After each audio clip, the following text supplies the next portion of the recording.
तो दोस्तों वैसे तो इस वीक मार्केट में बहुत सारा मेन बोर्ड आईपीओ ओपन होने वाला है, बट 29 सितंबर से लेकर 1 अक्टूबर के बीच में ये 3 मेन बोर्ड आईपीओ आपको ओपन होते हुए नजर आ जाएगा।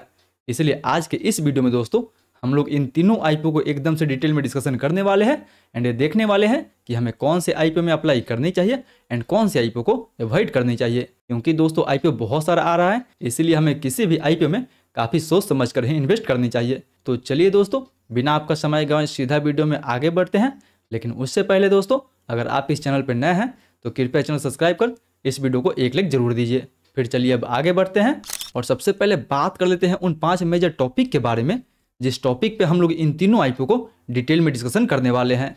तो दोस्तों सबसे पहले बात करेंगे इन सभी के बिजनेस के बारे में कि आखिर ये तीनों कंपनी काम क्या करती है, इन तीनों का मेन रेवेन्यू सोर्स क्या है। उसके बाद बात करेंगे इनके फंडामेंटल वैल्यूएशन के बारे में, इनके एंकर एलोकेशंस के बारे में, इनके लेटेस्ट जीएमपी के बारे में and last but not the list बात करेंगे हम इन तीनों आईपीओ के अलॉटमेंट चांस के बारे में कि किस आईपीओ में आपका अलॉटमेंट चांस ज़्यादा रहने वाला है एंड किस आईपीओ में आपका अलॉटमेंट चांस काफ़ी कम रहने वाला है।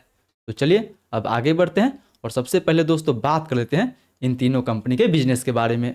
तो अगर सबसे पहले बात करें फैबटेक आईपीओ के बारे में तो दोस्तों ये जो कंपनी है वो बायो फार्मा इंजीनियरिंग का काम करती है। मतलब एक फार्मा सेक्टर के लिए ये कंपनी ट्रंकी सॉल्यूशन प्रोवाइड करती है। मतलब ये कंपनी बड़े बड़े दवाई बनाने वाली कंपनियों के लिए फैक्ट्री तैयार करके देती है। फैक्ट्री में वो आपका मशीन लगाना हो गया या फिर फैक्ट्री का डिजाइन करना हो गया या फिर फैक्ट्री में हर तरह का सुविधा प्रोवाइड करना हो गया। सभी प्रोजेक्ट ये कंपनी खुद कंप्लीट करती है एंड बाद में कंप्लीट हो जाने के बाद ये बड़े बड़े इंडस्ट्री को, बड़े बड़े फार्मा सेक्टर को रेडी टू यूज करने के लिए देती है। एंड ये सर्विस दोस्तों इंडिया के अलावा भी और भी बहुत सारे कंट्री में ये कंपनी प्रोवाइड करती है, जो इस आईपीओ के लिए काफ़ी अच्छी बात है। वहीं बात करें जुलोटिस के बारे में तो दोस्तों जुलोटिस एंड ओम फ्रेथ दोनों एक लॉजिस्टिक्स प्रोवाइडर कंपनी है। मतलब दोनों जो कंपनी है सामान को एक जगह से दूसरी जगह ले जाने के लिए काम करती है, जैसे एयर लॉजिस्टिक्स हो गया, सी लॉजिस्टिक्स हो गया या फिर बाई रोड हो गया। तीनों तरीका से ये दोनों जो कंपनी है सामान को एक जगह से दूसरी जगह पहुंचाने का काम करती है। मतलब दोस्तों ये दोनों कंपनी तो सिमिलर सेक्टर से बिलोंग करती है, बट फैबटेक टेक्नोलॉजी जो कंपनी है वो दोस्तों फार्मा सेक्टर से बिलोंग करती है, इंजीनियरिंग सेक्टर से बिलोंग करती है। वहीं बिजनेस की तुलना में अगर बात करें इन तीनों कंपनी के फंडामेंटल के बारे में तो नो डाउट दोस्तों तीनों का फंडामेंटल आपको काफ़ी अच्छा खासा देखने को मिल जाएगा। तीनों के रेवेन्यू में, प्रॉफिट में एंड प्रॉफिट मार्जिन में आपको अच्छा खासा ग्रोथ देखने को मिल जाएगा। बट बात यहाँ पे करें अगर सबसे पहले फैबटेक के बारे में तो इसका आरओई लगभग 30%, ROC 24%, profit margin 14% and debt to equity 0.32 का है।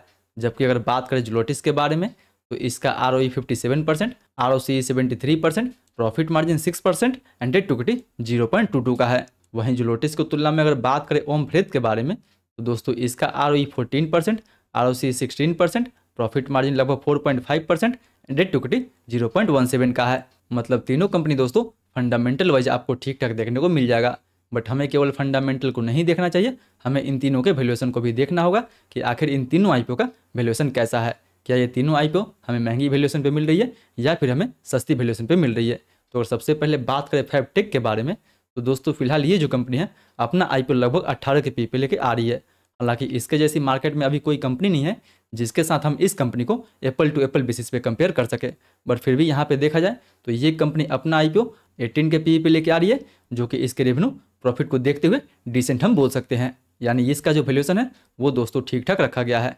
जबकि अगर बात करें जुलोटिस के बारे में एंड फ्रेथ के बारे में तो इन दोनों का वैल्यूएशन आपको हाई देखने को मिल जाएगा, बिकॉज जुलोटिस अपना आईपीओ जो है वो लगभग 21 के पी पे लेके आ रही है, जबकि इसी की जैसी सिमिलर कंपनी जैसे ट्रांसपोर्ट कॉर्पोरेशन ऑफ इंडिया हो गया या फिर ऑल कार्गो हो गया। हालांकि ये दोनों कंपनी इस कंपनी से तो कहीं बड़ी है, बट बावजूद उसके इन दोनों का जो पी रेशियो है वो आपको 20 के नीचे ही देखने को मिलेगा। यानी क्लियरली यहाँ पे आप बोल सकते हैं कि जुलोटिस का जो वैल्यूएशन रखा गया है वो दोस्तों इसके पीर के हिसाब से भी एंड इंडस्ट्री के हिसाब से भी महंगा नजर आ रहा है।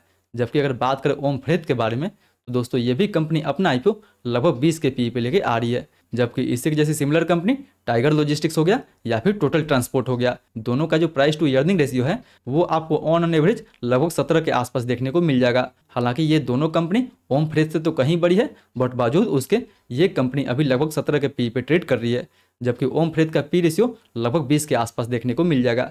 इसलिए ये भी जो कंपनी है वो दोस्तों आपको हाई वैल्यूएशन पे देखने को मिल रहा है। यानी सबका फंडामेंटल तो ठीक है, बट वैल्यूएशन वाइज जुलोटिस भी आपको हाई वैल्यूएशन पे मिल रहा है एंड ओम फ्रेथ भी आपको हाई वैल्यूएशन पे देखने को मिल रहा है। सबसे अच्छा वैल्यूएशन है तो वो दोस्तों फैबटेक का है। वही फंडामेंटल एंड वैल्यूएशन की तुलना में अगर बात करें इन तीनों कंपनी के एंकर एलोकेशंस के बारे में, तो दोस्तों अगर सबसे अच्छा जो एंकर एलोकेशंस का लिस्ट है वो आपको फैबटेक का देखने को मिल जाएगा। इसमें आपको काफ़ी अच्छा एंड जाना माना एंकर का नाम देखने को मिल जाएगा। जबकि अगर बात करें जोलोटिस के बारे में, तो इसके एंकर एलोकेशंस में आपको कोई भी उतना अच्छा एंड जाना माना नाम देखने को नहीं मिलेगा। एंड सेम वही आपको ओम फ्रेथ के भी आईपीओ में देखने को मिल जाएगा। इस आईपीओ में भी आपको कोई भी अच्छा एंड जाना माना एंकर का नाम देखने को नहीं मिलेगा। मतलब एंकर एलोकेशंस वाइज भी फैबटेक जो आईपीओ है वो दोस्तों काफ़ी अच्छा खासा आपको नजर आ सकता है। वहीं एंकर एलोकेशंस के बाद अगर बात करें इन सभी आईपीओ के लेटेस्ट जीएमपी के बारे में, तो फिलहाल दोस्तों फैबटेक के ग्रे मार्केट में लगभग आपको 20% के आसपास डिमांड देखने को मिल जाएगा। मतलब अगर 20% के हिसाब से देखा जाए तो कहीं ना कहीं इस आईपीओ में लगभग आपको 3000 के आसपास तक प्रॉफिट देखने को मिल सकता है पर लॉट पे। जबकि अगर बात करें जोलोटिस एंड ओम फ्रेथ के बारे में, तो दोस्तों इन दोनों आईपीओ में लगभग आपको 10% के आसपास डिमांड देखने को मिल जाएगा। मतलब अगर 10% के हिसाब से देखा जाए तो दोनों आईपीओ में कहीं ना कहीं लगभग आपको 1500 के आसपास तक प्रॉफिट देखने को मिल सकता है पर लॉट पे। बट याद रहे दोस्तों कि जीएमपी एक टेंटेटिव गेन होता है जो मार्केट को देखते हुए कभी भी ऊपर नीचे हो सकता है। सो मे भी अभी इनके ग्रे मार्केट में 10% के आसपास डिमांड बना हुआ है, बट अगर अगले वीक मार्केट खराब रहता है तो मे भी इन सब के ग्रे मार्केट में और हमें कम डिमांड देखने को मिल जाएगा। बट अगर मार्केट अच्छा रहेगा तो मे भी इनके ग्रे मार्केट में और ज़्यादा हमें डिमांड देखने को मिल सकता है। बट फिलहाल अभी बात करें तो फैबटेक के ग्रे मार्केट में 20%, जोलोटिस के ग्रे मार्केट में 10% एंड ओम फ्रेथ के ग्रे मार्केट में 10% के आसपास डिमांड बना हुआ है। वहीं last but not the list अगर बात करें इन सभी आईपीओ में अलॉटमेंट चांस के बारे में, तो फिलहाल दोस्तों फैबटेक का इशू साइज 230 करोड़ का होने वाला है, जो पूरा का पूरा दोस्तों फ्रेश इशू रहने वाला है। जबकि अगर जोलोटिस के बारे में बात करें तो इस आईपीओ का टोटल इशू साइज 307 करोड़ का होने वाला है, जिसमें से 160 करोड़ का फ्रेश इशू होगा एंड 147 करोड़ का ऑफर फॉर सेल रहने वाला है। वहीं जोलोटिस के तुलना में अगर बात करें ओम फ्रेथ के बारे में, तो दोस्तों इस आईपीओ का टोटल इशू साइज लगभग 122 करोड़ का होने वाला है, जिसमें से 24 करोड़ का फ्रेश इशू एंड 98 करोड़ का ऑफर फॉर सेल रहेगा। मतलब मैक्सिमम पैसा कंपनी के प्रमोटर के पास जाने वाला है, जो एक नेगेटिव के तौर पे हम देख सकते हैं। बट दोस्तों इन सभी के इशू साइज को देखते हुए बात करें इनके अलॉटमेंट चांस के बारे में, तो फिलहाल फैबटेक आईपीओ में रिटेल के लिए 35% का कोटा दिया गया है। जी हाँ दोस्तों, अगर आप इस आईपीओ में रिटेल कोटा में अप्लाई करते हैं तो रिटेल के लिए इस आईपीओ में लगभग 80 करोड़ का जो फंड होगा वो दोस्तों रिजर्व रखा जाएगा। जबकि वही फंड अगर बात करें जोलोटिस के बारे में, तो इस आईपीओ में रिटेल के लिए लगभग 40% का कोटा रखा गया है। जी हाँ दोस्तों, इस आईपीओ में रिटेल के लिए 35% का नहीं बल्कि 40% के आसपास कोटा रखा गया है। मतलब इस आईपीओ का टोटल इशू साइज 307 करोड़ के आसपास होने वाला है, जिसमें से 122 करोड़ का जो फंड होगा वो दोस्तों केवल रिटेल के लिए रिजर्व रखा जाएगा। जबकि जोलोटिस के तुलना में अगर बात करें ओम फ्रेथ के बारे में, तो दोस्तों इस आईपीओ में रिटेल के लिए लगभग 35% का कोटा रखा गया है। मतलब इस आईपीओ का टोटल इशू साइज 122 करोड़ का होने वाला है, जिसमें से 42 करोड़ का जो फंड होगा वो केवल रिटेल के लिए रिजर्व रखा जाएगा। मतलब इन तीनों आईपीओ में से मैक्सिमम अलॉटमेंट चांस आपका जोलोटिस में होने वाला है, सेकंड नंबर पे फैबटेक रहने वाला है and third and last number पे आपका ओम फ्रेथ का आईपीओ रहने वाला है। मतलब अगर आप अलॉटमेंट को प्रायोरिटी देते हुए अप्लाई करना चाहते हैं तो मैक्सिमम आपका अलॉटमेंट चांस जो रहेगा वो दोस्तों जोलोटिस में रहेगा एज पर इन सभी आईपीओ का इशू साइज। जबकि अगर बात करें तो सेकंड नंबर में दोस्तों फैबटेक रहने वाला है। बट फिलहाल दोस्तों इन सभी फैक्टर को कंबाइंड करते हुए बात करें कि हमें कौन से आईपीओ में अप्लाई करनी चाहिए एंड कौन से आईपीओ को हमें अवॉइड करनी चाहिए, तो दोस्तों फिलहाल ओवरऑल इन सभी आईपीओ में से जो बेस्ट आईपीओ निकल के आ रहा है वो आपका फैबटेक का रहने वाला है, क्योंकि ये आईपीओ बहुत ही अच्छा सेक्टर से बिलोंग करता है, जिसका डिमांड आगे भी आपको काफ़ी अच्छा सा बना रहेगा। एंड वही नहीं दोस्तों, कंपनी का फंडामेंटल भी ठीक है, बिजनेस भी ठीक है एंड कंपनी का वैल्यूएशन भी ठीक ठाक रखा गया है। बात करें इसके एंकर एलोकेशंस के बारे में, तो इसका एंकर एलोकेशंस भी इन दोनों आईपीओ के मुकाबले में कहीं अच्छा है, इसलिए हम लोग इस आईपीओ को ज़्यादा प्रायोरिटी दे सकते हैं। मे बी इसका इशू साइज काफ़ी कम है तो इसमें आपको अलॉटमेंट का दिक्कत हो सकता है, बट इसका जीएमपी में भी अच्छा डिमांड है, वैल्यूएशन भी ठीक ठाक रखा गया है, फंडामेंटल भी ठीक है, इसलिए हमको इस आईपीओ को एक नंबर पे रखनी चाहिए। वहीं बात करें इन दोनों आईपीओ के बारे में, तो अगर दोस्तों दूसरे दिन एंड तीसरे दिन इन दोनों के ग्रे मार्केट में या फिर इन दोनों के सब्सक्रिप्शन में आपको ठीक ठाक डिमांड दिखाई देता है, तब आप इन दोनों आईपीओ में केवल लिस्टिंग गेंस के लिए अप्लाई कर सकते हैं, क्योंकि दोनों जो आईपीओ है वो मीडियम टर्म में उतना अच्छा नहीं रहेगा, क्योंकि फिलहाल इन दोनों का वैल्यूएशन ठीक ठाक देखने को नहीं मिल रहा है एंड ना ही इन दोनों में आपको उतना अच्छा एंकर एलोकेशंस का लिस्ट निकल के आया हुआ है। इसलिए फिलहाल मैं तो इन दोनों आईपीओ को अवॉइड करने वाला हूं, मैं एक ही आईपीओ अप्लाई करूंगा जो होगा फैबटेक।